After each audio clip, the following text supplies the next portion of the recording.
هل سئمت من ارتفاع أسعار النفط ومن غلاء أسعار الوقود الذي تستخدمه في سيارتك؟ الحل بسيط، لتر من الماء، أي نوع من الماء، سواء كان ماء مالحا أو عذبا أو حتى شايا يابانيا.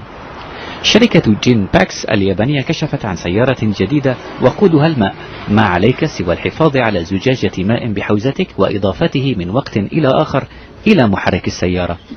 تقول الشركة ومقرها مدينة أوساكا غربي اليابان إن محرك السيارة معد خصيصا لتحويل الماء طاقة كهربائية.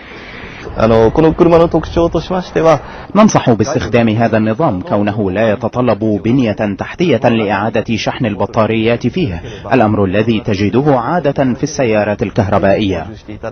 وفور إضافة الماء إلى محرك السيارة تقوم محركات الطاقة الجديدة بفصل الهيدروجين عن الماء وإطلاق إلكترونات أو شحنات سالبة، ومن ثم إنتاج طاقة كهربائية.